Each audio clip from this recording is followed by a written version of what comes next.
Dah kalau Allah kata kafir, kafirlah. Apa yang nak diubah-ubahkan sangat? Kalau kat tempat memang kena sebut kafir, kafirlah. Kalau kat tempat yang tak sewajarnya disebut kafir, memanglah kita sendiri pun tak setuju.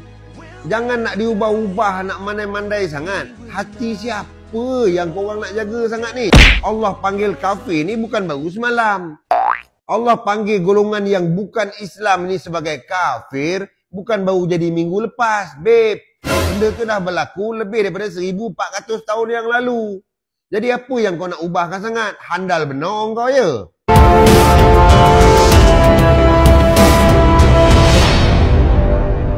Hai guys, dah jadi satu masalah pula dengan perkataan kafir tu.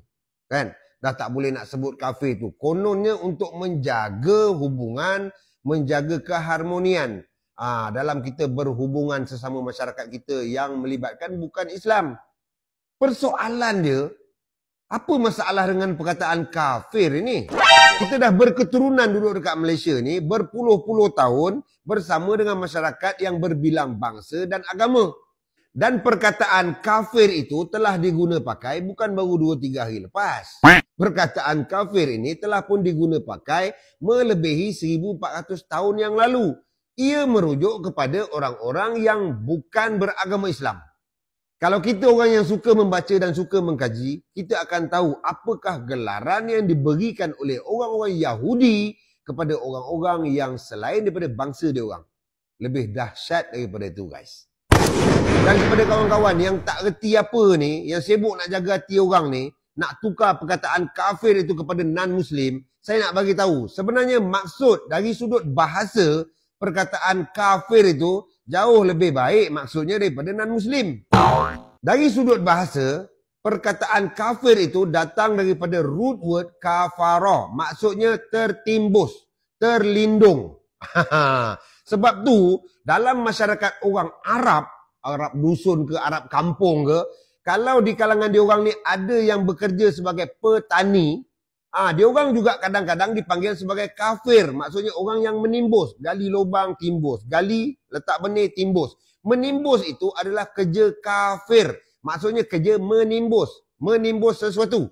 Jadi apa kena-mengena menimbus dengan orang yang belum Islam ini? Menimbus ataupun tertimbus, tertutup ni merujuk kepada hati yang tertutup kepada hidayah Allah Subhanahu Wa Taala. Kita menggunakan perkataan kafir itu pada konteks yang betul. Sekiranya perkataan kafir itu digunakan pada konteks yang tidak betul, kita pun tak setuju. Contoh, kita ada kawan nama Acong, ada kawan nama Ramasami, nama Raju, nama Patrick. Kita tak panggil dia kafir depan orang ramai. Kafir, sini, minum jom. Tak pernah, tak dibuat orang. Kita akan panggil nama dia Acong, Mutu Sami, Alex, Doni dan sebagainya. Kita tak panggil dia kafir guys. Sebab konteksnya bukan di situ. Jadi kepada kawan-kawan yang Islam dan bukan Islam, yang mungkin merasakan perkataan kafir itu sebagai keras, sebagai ganas, sebagai brutal ataupun tidak nyaman didengar oleh orang lain, kita kena faham bahawa maksud kafir tadi adalah manusia-manusia yang hatinya masih belum terbuka untuk menerima Islam, tidak mendapat hidayah Allah Subhanahu Wa Taala.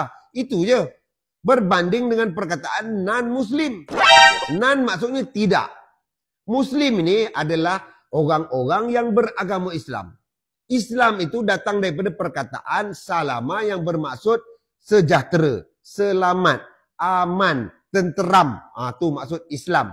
Bila kita panggil non-Muslim, maksudnya orang yang tidak selamat, orang yang tidak sejahtera, orang yang tidak damai, orang yang tak tenteram, jiwa kacau. Jadi kalau kita rujuk dari maksud bahasa itu sendiri, perkataan kafara itu lebih jelas. Ini orang yang masih tertutup hatinya daripada hidayah Allah SWT. Itu je. Kalau korang tak percaya, korang boleh rujuk dalam Al-Quran. Ada satu doa yang Allah ajarkan kepada kita. Rabbana faghfir lana dhunubana wa kaffir anna sayyiatina wa tawaffana ma'al abrar. Maksudnya, Rabbana faghfir lana dhunubana. Wahai Tuhan kami, ampunilah dosa-dosa kami. Wa kaffir anna sayyiatina. Dan tutuplah, timbuslah daripada kami keburukan-keburukan kami. Wa tawaffana ma'al abrar. Dan matikanlah kami bersama orang-orang yang baik, orang-orang yang berjaya.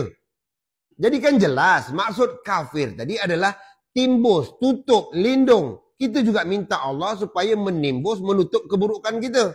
Orang yang tidak menerima Allah Subhanahu Wa Taala sebagai Tuhan yang satu yang tidak boleh disekutukan, Tuhan yang tidak boleh diduakan, maka orang itu disebut orang yang menimbus hati dia daripada mendapat hidayah Allah Subhanahu Wa Taala. Kafirlah maksud dia. Jadi kalau kita tak tahu ujung pangkal, tak tahu kepala ekor, tak usahlah nak buat pandai-pandai sangat.